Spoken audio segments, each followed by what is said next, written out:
오늘도 하나님의 은혜가 이 시간 우리 가운데 충만하길 소망합니다. 오늘 말씀의 제목은 보아스의 선행입니다. 오늘 또 보아스에 대해서 또 룻과의 관계 속에서 나타나는 일들을 살펴보면서 우리 성도들의 삶 가운데 또 이 말씀을 통해 적용하는 그런 말씀들을 삼고자 합니다. 지난주에 우리 살폈듯이 하나님께서는 이 보아스라는 사람을 예비하십니다. 룻과 이 나오미가 하나님의 하나님께서 이 베들레헴 땅에 다시 말해서 이스라엘 전체에 다시 풍년을 주셨다는 양식을 주셨다는 소식을 듣고 그 땅으로 돌아오게 됐죠. 그래서 며느리 가운데 오르바는 돌아가고 그리고 이 룻만이 끝까지 나오미를 따르겠다 해서 이제 돌아오게 됐습니다. 그러나 그들의 삶은 그렇게 평탄한 삶은 아닙니다. 분명히 돌아온 것까지는 잘한 거예요. 하나님의 품을 떠나서 살던 그들이 당연히 제대로 살 수 없는 건 당연한 겁니다. 성도들도 마찬가지입니다. 우리가 신앙생활을 시작하고 그리고 나서 뭔가 내가 생각한 것까지 잘 안 된다고 해서 다시 세상으로 나아가면 잘 될 것 같지만 전혀 그렇지 않아요. 오늘 우리가 오전에도 성령에 대해서 계속 말씀을 나눴지만 성령이 내 가운데 계시기 때문에 세상 가운데 다시 나간다 그래서 세상의 방법대로 내가 잘 되고 잘 어떤 것을 누리고 이렇게 될 거라는 것은 우리의 계산일 뿐이지 그게 제대로 될 수가 없어요. 우리가 신앙에서 멀어질 만한 그러한 환경을 우리가 택한다고 해서 그것이 만약에 잘 된다 그러면 우리가 다시 신앙으로 돌아오겠어요? 그렇지 않기 때문에 때로는 고난을 허락하시고 때로는 그러한 환난을 허락하셔서 우리가 결국에는 하나님 앞으로 돌아오게 하시는 것이 또한 하나님의 은혜란 말이에요. 그래서 하나님께서는 이 나오미를 결국에는 하나님 앞에 돌아올 수 있도록 그 본토로 고향으로 신앙의 그 언약의 백성 안으로 돌아오도록 그렇게 역사하신 거예요. 근데 문제는 뭐냐면 돌아왔다고 그래서 갑자기 모든 삶이 달라지냐, 갑자기 뭐 일확천금이 떨어지고 뭐 하는 일마다 막 잘 되고 그래서 뭐 걱정 근심이 없어지고 그런 건 아니더라는 거죠. 분명히 와기는 왔는데 삶이 달라지진 않아요. 풍년이 들어서 모든 사람이 잘 먹고 잘 사는데 그러나 이 홀로 된 이 과부 나오미와 또 홀로 된 그 며느리, 그래서 이 두 과부가 살아가기에는 그닥 편안한 삶은 아니에요. 나오미는 어떻게 보면 창피하기도 하고 또 이미 또 어느 정도 연로하기도 해서 밖에 나가서 어떤 이삭을 주스며 쫓아다니기는 너무나도 좀 힘든 상황이었던 것 같아요. 왜냐하면 이 가족들이 베들레헴을 떠나기 전에는 상당히 유력한 가정이었을 거란 말입니다. 왜냐하면 그 땅들을 판 그 돈을 가지고 떠나갔을 때에 상당히 많은 돈을 가지고 갔던 거예요. 그래서 부유하게 10년을 살았는데 모든 걸 다 잃어버리고, 그렇죠? 남편 죽고 자식들 다 죽고 나니까 모든 걸 다 잃어버리는 거예요. 그리고 나서 돌아올 때는 거의 거지의 모습이 된 거죠. 그래서 나를 나오미라 부르지 말고 마라라 부르라. 그냥 그 쓰고 그 고된 그러한 고생하는 그러한 모습으로 나를 지칭하라고 이야기하는 그 모습이었잖아요. 그렇게 돌아왔는데도 삶에 달라지는 모습이 없으니까 그냥 절망할 수밖에 없는 거예요. 그러니까 그 모습 갖고 밖에 나가지도 못하고 창피해서. 그래도 룻은 상당히 그래도 생활력이 강했던 것 같아요. 어머니, 내가 가서 밭에 가서 밭에 이 곡식 베는 자들 뒤따라다니면서 제가 곡식을 좀 주워 오겠습니다. 그거 주워 와서 우리 먹고 살아야 되잖아요. 양식도 없었던 거예요. 그도 그렇죠. 거의 뭐 빈손으로 돌아오면서 무슨 양식이 있겠어요. 그러니까 나오미가 그래, 그럼 네가 가서 좀 주워 와봐라. 그리고 이제 주소로 나간 거죠. 물론 이스라엘 백성들한테는 그런 가난한 여인들, 고아와 과부를 위해서 배려하도록 율법에는 다 정하고 있어요. 그래서 그 레위기 19장 9절에서 10절 말씀을 보면 너희가 너희 땅에서 곡식을 거둘 때에 너는 밭 모퉁이까지 다 거두지 말고 내 떨어진 이삭도 죽지 말며 내 포도내 열매를 다 따지 말며 내 포도내 떨어진 열매도 죽지 말고 가난한 사람과 거류민을 위하여 버려두라. 나는 너희 하나님 여호와니라. 그러니까 하나님께서 분명하게 명하셔서 뭐라고 그래요? 밭을 베는데 저 귀퉁이 모퉁이에 조금 이렇게 남은 거 베지 말라는 거예요. 또 이렇게 막 베다 보면은 한두 개 남는 거 그거 다시 가서 베지도 말래요. 그리고 그것은 뭐예요? 가난한 사람, 그러한 어떤 이 불쌍한 사람, 이러한 사람들을 위해서 남겨두라는 거예요. 그렇게 하나님이 규정을 하셨어요. 그렇기 때문에 농부들도 밭을 베면서 뒤에 떨어지는 이삭, 남겨지는 이런 이삭에 대해서 줍도록 다 허락을 해요. 그러니까 가난한 사람들이, 여인들이 뒤쫓아가면서 그걸 줍는 거예요. 그래서 그것으로 먹고 사는 그러한 일들이 허용이 됐습니다. 그런데 이 땅은 오랫동안 흉년이 들었던 땅입니다. 이제 겨우 풍년이 됐어요. 이제 겨우 양식을 거두게 된 거예요. 그렇다고 한다면 사람들은 그래도 욕심이 있잖아요. 아무리 하나님의 율법은 그렇다 할지라도 이 당시에 사사기가 사실은 율법을 제대로 지키는 때가 아니었어요. 오히려 나중에 사사기가 끝나고 왕정이 지나가면서 그때부터 이제 오히려 율법을 더, 성전의 시대가 되면서 율법을 더 정확히 지켜갔지, 사사기는 사실은 계명을 제대로 지키지 않아서 계속 반복적으로 하나님 앞에 징계받고 흉년이 들고 막 외세의 침입을 받고 이런 일들이 반복되던 때거든요. 그러니까 아무리 하나님께서 말씀을 하셨어도 뒤에서 따라오는 사람들이 그것을 막 주술 때에 아까운 생각이 들면 못하게 할 거란 말이에요.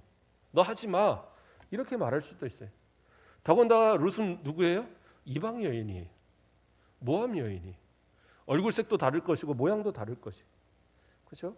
우리나라 사람들도 보면 외국 사람들이 보기엔 다 똑같아 보이지만 중국 사람이나 일본 사람들 보면 어느 정도 차이가 납니다. 예. 그리고 특히 동남아 쪽 분들은 완전히 다르잖아요. 생김새가. 그렇죠? 그런 것처럼 구별이 간단 말이에요. 그런 구별되는 모습이 가서 말도 틀릴 것이고, 그런 사람이 쫓아오면서 저 여기 뒤에 가면서 이사 가면 주셔도 돼요? 이사 가면 주셔도 돼요? 그럼 그렇게 쉽게 허락을 하겠어요? 왜냐하면 이스라엘 안에서도 가난한 사람들이 많은데 이스라엘 사람들이 우선이지 이방 여인한테 그것을 허용하겠냔 말이에요. 그러니까 룻이 이 집 저 집 아침에 막 그 돌아다니면서 안 된다 그러면 저리 가라, 그러면 또 저리 가고 하면서 결국에는 어디까지 온 거냐? 바로 이 보아스의 밭까지 온 거예요. 그런데 보아스의 종들은 그래도 그것을 허용하고, 그래 그 뒤돌아오면서 주십시오 해서 그 자리에서 죽게 된 겁니다. 그러니까 그런 것이 여기 성경에서 뭐라고 나왔었어요? 우연히 그렇게 됐다라고 나왔죠. 우연히. 그러나 그 우연이라는 것, 그렇죠? 룻기 2장 3절에 롯이 가서 베는 자들을 따라 밭에서 이삭을 줍는데 우연히 엘리멜렉의 친족 보아스에 속한 밭에 이르렀더라. 사람들은 우연이지만 그러나 이것은 하나님의 은혜고 하나님의 계획입니다. 하나님께서 예비하시지 않았다면 그 밭에 갈 수가 없거든요. 근데 더군다나 그 뒤에 어떻게 되느냐? 룻기 2장 4절을 보면 뭐라고 나옵니까? 보아스가 베들레헴에서부터 와서 베는 자들에게 이르되 여호와께서 너희와 함께 하시기를 원하노라, 이러면서 이제 이야기가 나와요. 거기서 뭐냐면 마침 보아스가, 마침, 자 우연히 그 밭에 그 룻이 갔고 마침 베들레헴에서 이 그 보아스가 그 자리에 왔다라는 거예요. 그러니까 이 밭은 베들레헴 그 경내에 들어있는 밭이 아니라 베들레헴에서 좀 떨어진 외곽에 있는 밭인 거예요. 그러니까 그 외곽에 있는 밭이 있어서 어떻게 보면 보아스가 여러 밭이 있는 가운데 오늘은 저 밭을 한번 가볼까? 우리 농부들이 일하는데 한번 가볼까? 하고 가본 거예요. 그것이 우연과 마침이 딱 맞아진 거예요. 그러면 자, 우리는 우연이라고 생각하고 우리는 마침이라고 생각하지만 이 두 가지가 딱 맞아지게 한 건 누구예요? 하나님의 계획이라는 거죠. 그러니까 하나님께서는 전혀 소망이 없는 이 룻과 이 나오미의 삶에 하나님이 계획하신 우연과 마침이 있어서 그것을 벗어날 수 있는 기회를 허락하시는 거예요. 이게 정말 놀라운 역사입니다. 그러니까 우리가 생각할 때는 도저히 방법이 없어요. 도저히 이거는 해결할 방법이 없는데, 아무리 생각해서 벗어날 방법이 없는데, 아무리 해도 내 힘 갖고는 안 될 것 같은데, 그래서 하나님 앞에 기도해야 되는 거예요. 하나님께서 기도하면 내 방법이 아닌 하나님의 방법을 따라 이루어 주시는 거예요. 전혀 다른 생각지 못한 사람을 보내시기도 하고, 전혀 생각지 못한 어떤 환경이 만들어지기도 하고, 그렇죠? 전혀 생각지 못한 어떤 그 상황에 내가 가게 돼서 내가 생각지 못한 어떤 이득을 얻게 되는 경우도 있고요. 그 모든 것이 우리가 볼 때는 아이고 참 운도 좋아. 그러나 그리스도인들은 운이 아니에요. 하나님께서 계획하신 가운데 보여주시고 얻게 하시고 깨닫게 하시는 역사들이 있다라는 거예요. 그렇기 때문에 우리는 기도하고 얻었을 땐 감사하는 모습이 있어야 돼요.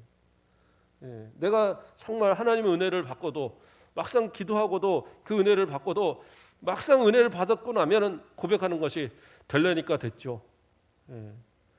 그냥 어쩌다 보니까 됐어요. 운이 좋았어요. 이거는 세상적인 얘기. 우리는 항상 입술에 하나님 앞에 감사가 들어있어야 돼요. 감사. 오늘 새벽에도 우리가 나눴던 말씀에 시편 50편에서 뭐예요? 감사로 드리는 제사, 감사로 드리는 예배를 하나님이 받으신다고 그랬어요. 감사가 없는 예배, 형식만 남아있는 예배, 형식만 남아있는 그러한 우리의 제사는 하나님 받지 않으시는 거예요. 그러므로 모든 일에 감사를 좀 습관화시키세요. 그래서 운 좋았다 이런 말 나오면 하나님의 은혜입니다. 바로 맛받을 수 있어야 돼요. 이것이 하나님의 복입니다. 이것이 하나님께서 하셨습니다. 이것이 하나님께 영광을 돌립니다. 이러한 고백을 자꾸 해버릇 하셔야 돼요. 그래야지 정말 내가 고백할 순간에 고백하게 되는 거예요.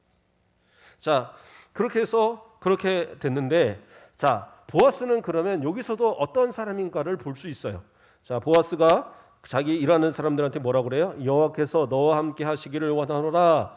그러니까 그 일하는 사람들이 여호와께서 당신에게 복 주시기를 원하나이다 이렇게 얘기를 해요.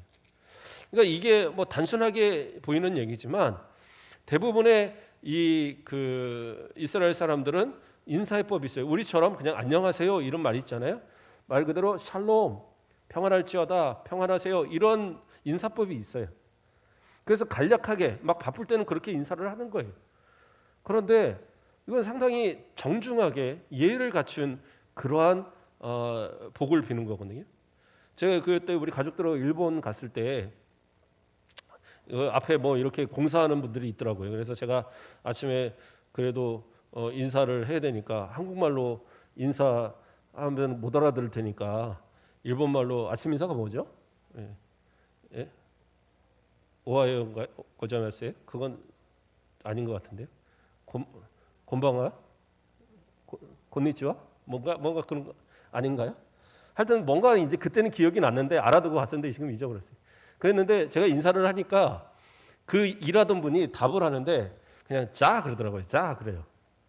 그래서 아니 내가 인사를 정중하게 했는데 저 사람이 자 그러고 무슨 반말하는 것 같고 가 그러는 것 같고 왜 그럴까 했더니 같이 다녔던 그 선교사님 아들이 설명을 해주더라고요. 이게 이제 줄임말이래요. 줄임말. 그러니까 우리가 안녕하세요 하는 걸 안녕 하듯이 그게 줄임말인데 그렇다 반말은 아니래요. 그냥 그 사람들이 평소 쓰는 인사말이라는 거예요.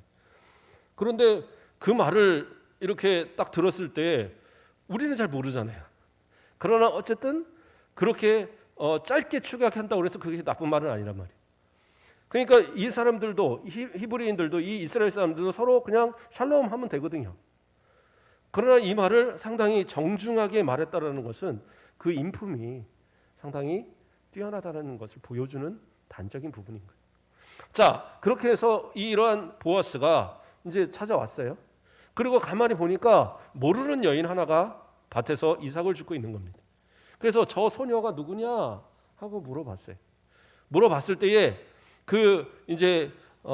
이 사람들이 얘기를 하죠. 저 사람은 일하는 사람들이 저 사람이 지금 우리 그 밭에 와서 일을 하는데 저 나오미의 며느리 그 며느리입니다. 그 사람이 와서 일을 하는데 글쎄 아침부터 지금 오후까지 이 해가 중천에 뜰 때까지 쉬지도 않고 그냥 일만 합니다.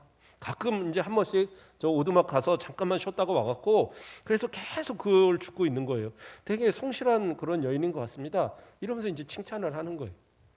그랬을 때 그러니까 보아스가 룻을 불러요. 룻을 불러서 하는 얘기가 뭐라고 얘기합니까? 이제 다른 데 가지 말고 이곳에만 있으라. 오늘 읽었던 본문처럼 이곳에만 있어서 이곳에서 그 소녀들의 있는 곳에 같이 쉬고 또 같이 이삭을 줍고 그리고 내가 소년들한테 함부로 하지 못하도록 희롱하거나 함부로 건드리지 못하도록 말해놨으니까 그 뒤를 쫓아다니면서 이삭을 줍고 그리고 혹시 목마르면 그 소년들이 떠다 놓은 물에서 가서 그 물을 떠먹고 그리고 이곳에서 마음껏 주워서 그리고 돌아가라. 그렇게 얘기를 하는 거예요. 그러니까 이 룻이 생각할 때 이거 너무 큰 환대잖아요. 그러니까 이렇게 선대를 받을 만한 그러한 자기는 자격이 없는데 그러니까 땅에 엎드려서 저는 이방 여인입니다. 제가 이렇게 대우를 받을 만하지 않는데 어떻게 저한테 이런 대우를 합니까? 이제 거기서 이야기를 하는 거예요. 당신이 그 남편을 잃고 시어머니를 모시고 어떻게 이곳에 왔는지를 알고 있다. 고국을 버리고 그 땅을 버리고 이곳에 와서 정말 모르는 땅에 와서 이렇게 어머니를 위해서 헌신한다는 거, 시어머니를 위해서 헌신한다는 거 이건 대단한 일이다. 그러니까 하나님의 품 안에 왔으니까 하나님의 그 언약의 이 땅에 돌아왔으니까 하나님께서 너에게도 복을 주시길 원한다. 그러면서 축복의 말을 해요. 근데 그것으로 끝난 게 아니에요. 그 하인들을 불러다가 뭐라고 얘기를 하느냐? 저 여인이 이삭을 주실 때에 벽지단을 이렇게 쌓아놓은 그 사이에 가서 줍더라도 뭐라 하지 마라. 왜요? 벽단을 이렇게 쌓아놓은 그러니까 그 곡식단을 쌓아놓은 곳 그 사이에 가서 줍다 보면 욕심이 날 수 있잖아요. 그럼 어떻게 해요? 곡식에 쌓아놓은 곳에 이렇게 뛰어갈 수가 있단 말이에요. 그래서 그 안에서 줍도록 못하게 하는데 그것도 허용하라는 거예요. 그리고 더 나아가서는 어떻게 해요? 일부러 거기서 이렇게 뛰어서 바닥에다 떨어져 주라고 그렇게 얘기를 합니다. 그러니까 또 거기다가 또 점심 먹을 때가 되니까 그렇잖아요. 점심 먹을 때 자기들끼리 모여서 먹을 텐데 이 룻은 뭐 도시락을 싸웠을 것도 아니고 저 귀퉁이에서 찌빗찌빗하고 있으니까 일로 오시라고.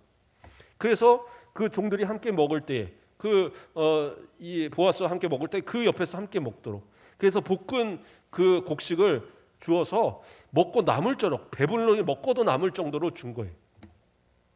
그리고 그 여인이 그 곡식을 줍는데 이 이삭을 얼마큼을 주셨냐면 한 호멜을 주셨어요. 한 호멜을 주셨는데 그 양이 얼마냐면 지금으로 치면 한 12대 된대요. 12대. 12대면 제가 몇 킬로인지는 정확히 잘 몰라서 한번 찾아봤는데 전체 하면 한 12대 정도 되면 한 20kg 된대요. 20kg. 그럼 생각을 해보세요. 아침부터 저녁까지 아무리 이삭을 열심히 주웠다고 해도 어떻게 20kg를 줍겠어요. 그렇지 않겠어요? 20kg 정도면 탈곡을 해도 한 15kg 나올 거잖아요. 그러면 그 15kg면 더 가서 줍지 않아도 한 달은 그 어머니하고 실컷 먹고도 지낼 만큼의 양이 되는 거예요. 이게 얼마나 많은 양입니까? 이게 말이 안 되는 양을 거둔 거예요. 왜요? 보아스가 그만큼 선행을 베푼 거예요. 그럼 무슨 흑심이 있어 베풀었냐? 그건 아니에요. 그도 알아요. 자기가 기업 모를 자 중에 하나라는 거. 다시 말해서 친족이라는 것을 알고 있기 때문에 그러기 때문에 선행을 그냥 베푼 것이고 또 그의 말대로 이 룻이 이 여호와의 이 언약의 백성 가운데 들어왔기 때문에 이방인이라서 이가 혹시라도 다른 땅에 들어가면 다른 밭에서 일하면 분명히 쫓겨나거나 희롱을 당하거나 이렇게 좀 그 모멸감을 느끼게 할 만한 그런 상황이 분명히 벌어질 테니까 그러지 말고 내 밭에서만 해라. 그렇게 이야기를 한 거예요. 그래서 그 추수가 다 끝날 때까지 밀과 보리가 다 추수가 끝날 때까지 그곳에서 내내 추수했던 거예요. 그러면 그거 주신 걸 가지고 어떻게 해요? 다음 또 이 농사가 끝날 때 또 이렇게 추수가 될 때까지 먹고 살아야 되잖아요. 그래서 그러한 것을 충분히 비축할 만큼 보아스는 그러한 은혜를 베풀었던 겁니다. 자, 그리고 이제 집으로 돌아왔습니다. 그 많은 양에 혼자 들기도 낑낑댈 만한 그 양을 들고, 그리고 볶은 이 곡식을 들고 와서 집에서 쫄쫄 굶고 있을 시어머니를 생각하며 시어머니한테 그 볶은 곡식을 내주고, 그리고 이 갖고 온 양을 보여주는 거예요. 그러니까 이제 깜짝 놀라죠. 깜짝 놀래요. 이게 어디서 훔쳐온 건가? 놀랄 만한 일이죠. 그래서 이걸 도대체 어디서 갖고 왔느냐? 그러니까 이제 그 자초지종을 다 얘기하는 거예요. 룻기서 2장 19절을 보면 시어머니가 그에게 이르되 오늘 어디서 주었느냐 어디서 일을 하였느냐 너를 돌본 자에게 복이 있기를 원하노라 하니 룻이 누구에게서 일했는지를 시어머니에게 알게 하여 이르되 오늘 일하게 한 사람의 이름은 보아스이니이다 하는지라, 이렇게 얘기해요. 그러니까 시어머니가 깜짝 놀란 거예요. 도대체 어디서 일했니? 누구 밭에서 일했니? 도대체 어떻게 했길래 이랬니? 진짜 이거 네가 주신 거니? 정말 그랬다면 그 사람 그 밭을 임자는 복 받을 거야 하고 막 얘기를 하는 거예요. 그러니까 이제 자초지종을 설명하고 그 사람은 보았습니다 이렇게 얘기를 하는 거예요. 그러니까 뭐라고 얘기합니까? 다시 2장 20절에서 나오미가 자기 며느리에게 이르되 그가 여호와로부터 복 받기를 원하노라 그가 살아있는 자와 죽은 자에게 은혜 베풀기를 그치지 아니하도다 하고 나오미가 또 그에게 이르되 그 사람은 우리와 가까우니 우리 기업을 물을 자 중에 하나이니라 하니라, 이렇게 얘기해요. 자, 산 자와 죽은 자 가운데 많은 이러한 그런 은혜 베푸는 것을 그치지 않았다. 그 얘기는 무슨 얘기냐? 이미 그러니까 이 가족들이 예전에 이곳에 있을 때에도 서로 가운데 왕래하면서 서로 가운데 서로를 돕고 서로에게 어떻게 보면 선대하던 그런 관계라는 거예요. 그래서 그런 관계 속에서 잊지 않고 기억해서 우리 이렇게 선대하다니 그러니까 참 고맙다 이런 얘기를 지금 하고 있는 거예요. 자, 그뿐만 아니라 그를 이제 뭐라 그래요? 우리와 가까우니 우리 기업 물을 자 중에 하나다. 그러니까 기업 물을 자라는 것은 제가 지난번에 설명을 했어요. 몇 가지의 부분들이 있는데 첫째는 뭐였어요? 땅을 만약에 팔았을 때 그 땅을 돌려줄 수 있도록 그 갚아줄 의무가 있고, 또 하나는 복수할 의무도 있고요. 또 하나의 의무가 뭐예요? 그 자손을 대신 이렇게 이어주는 그러한 의무도 있어요. 자, 그런 경우들을 생각하면서 기업 물을 자다. 지금 이제 그 얘기가 들은 겁니다. 여기서 이제 나오미는 생각한 거예요. 이게 하나님의 뜻인가? 그렇다면 우리가 한 번 더 잘 살펴봐야 되겠다. 그래서 바로 보아스에 대해서 어떤 행동을 취하지 않고 그 뒤로 어떻게 합니까? 이어서 2장 22절을 보면 나오미가 며느리 룻에게 이르되 내 딸아 너는 그의 소녀들과 함께 나아가고 다른 밭에서 사람을 만나지 아니하는 것이 좋으니라 하는지라. 다른 밭에 가지 말라고 합니다. 다른 밭에 가서 다른 사람 만나지 마라. 이게 되게 의미심장한 얘기입니다. 무슨 얘기예요? 보아스에게 계속 잘 보이도록 하는 거예요. 또 보아스 외에 다른 사람들과의 만남을 되도록이면 줄이도록 하는 겁니다. 그 이유가 뭘까요? 나오미가 보아스에 대해서 우호적인 생각을 가진 거예요. 이 사람이 기업 모를 자라고 한다면 만약에 우리 며느리를 받아주게 된다면 그를 통해서 우리의 후손들을 이어갈 수 있겠구나. 이러한 생각을 갖게 된 겁니다. 그래서 그 상당한 기간 동안을 그저 우선은 지켜보고 있는 거예요.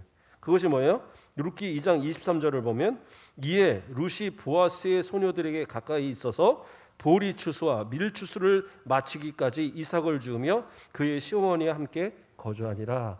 뭐라 그래요? 추수가 모든 것이 다 끝날 동안까지 그저 지켜보고만 있었던 겁니다. 나오미는. 왜 그랬을까요? 이 보아스에 대해서 알아보고 보아스에 대해서 좀 더 생각해보는 시간을 가졌던 거예요. 그냥 옳았구나. 좋은 일 많이 했으니까 그러면 우리 며느리 보내서 같이 결혼시켜야지 이렇게 할 수는 없는 거잖아요. 그러니까 그 기간 동안을 한번 생각해보고 또 가까운 기업 물을 짜기 때문에 그에 대해서 좀 알아보는 시간, 그 시간을 가졌던 것 같습니다. 그리고 이제 3장으로 넘어가서는 실제적으로 이제 행동을 이제 취하게 하는 그런 장면으로 이어지는데, 오늘 말씀은 이제 여기까지만 살펴보도록 하겠습니다. 말씀을 정리하겠습니다. 하나님께서 계획하시는 일들은 결코 우리가 생각하는 것과는 다를 수 있어요. 우리가 생각하는 것처럼 교회를 나온다고 해서 갑자기 뭐 일확천금이 된다거나, 내가 기도 한번 했다고 해서 기도가 그냥 일주일 사이에 확 이루어지고 그러지 않을 수 있습니다. 그러나 하나님께서 그 기도를 안 들으시고 또 그 모습을 외면하신 거냐? 그게 아니라 하나님은 우리가 생각하지 못하는 전혀 다른 방법으로도 그 길을 예비하시고 그 때를 준비하실 수 있어요. 제가 오늘 청년들이 몇 명 모이는 가운데서 그런 얘기를 했어요. 여러분들이 기도하고, 기도에 대한 오늘 말씀을 같이 나눴는데, 기도하고 또 기도함을 통해서 하나님의 응답 가운데 살아갈 때에, 그래서 이것이 하나님의 은혜구나 생각할 수 있는 그런 기회가 될 거라고. 그러나 내가 기도하지 않았는데도 무엇인가가 잘 된다고 여겨진다면, 그건 내가 기도 안 했을지라도 누군가 나를 위해서 기도하고 있다는 사실을 잊지 마라 그랬어요. 그래 보니까 그 청년들 다 보니까 다 부모들이 기도하는 부모들이에요. 엄마가 기도하고 아빠가 기도하고 또 목사님께 부탁해서 내가 기도하고 있고, 그래서 누군가가 기도하고 있다는 사실, 그것도 잊지 마라. 그러나 그러한 기도에, 다른 사람의 기도로만 내가 은혜를 받고 살지 말고 나 스스로도 기도해서, 그래서 하나님께 복을 받고 또 두드리고 또 구하고 찾는 그 가운데 하나님의 복을 누리고 살아라. 그렇게 제가 이제 말씀을 나눴는데, 우리가 하나님 앞에 기도하면요, 어떠한 방법으로도 하나님 분명히 역사하십니다. 그러나 그 가운데에 있어서 하나님의 방법은 우리가 생각하는 것과는 다를 수 있지만, 그러나 그것을 이루실 때는 분명하고 확실하게 깨닫게 하시는 은혜를 분명히 주셔요.